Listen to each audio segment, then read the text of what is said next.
Нури Туркель, председатель Американской комиссии по международной религиозной свободе, недавно начал дипломатическую поездку в Европу, организовав ряд важных встреч в Германии, Италии, Хорватии и других странах.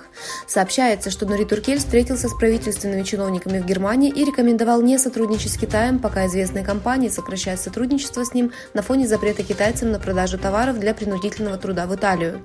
Посол США в Германии Эми Гутман сообщила, что она встретилась с господином Нури Туркелем, чтобы обсудить, как Соединенные Штаты и Германия могут работать вместе для поддержки свободы вероисповедания во всем мире, включая свободу вероисповедания уйгуров и других угнетаемых этнических групп.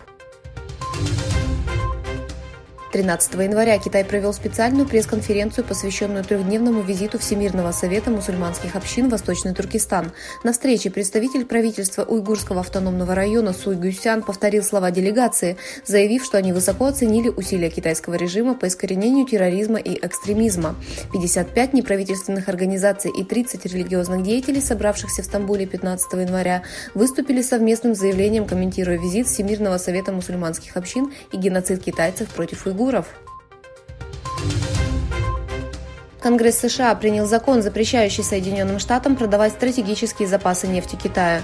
12 января Палата представителей США приняла закон, направленный на предотвращение попадания сырой нефти и стратегического нефтяного резерва США в Китай, и отправила его в Сенат, где перспективы прохождения законопроекта менее ясны.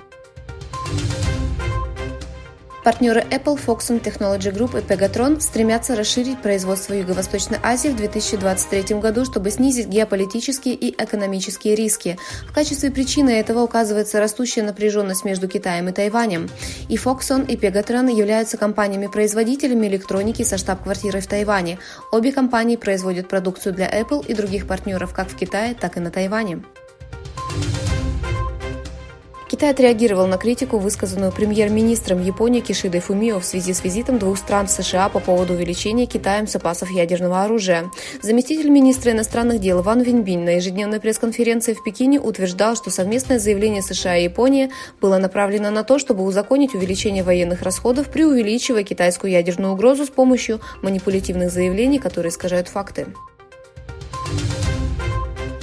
Сообщается, что один китайский и один индонезийский рабочий погибли в результате перестрелки на заводе по производству никелевого литья китайской компании Чангсу Дилонг Никель Индастриал на индонезийском острове Сулавеси во время акции протеста некоторых рабочих против повышения заработной платы и неподходящих условий охраны труда.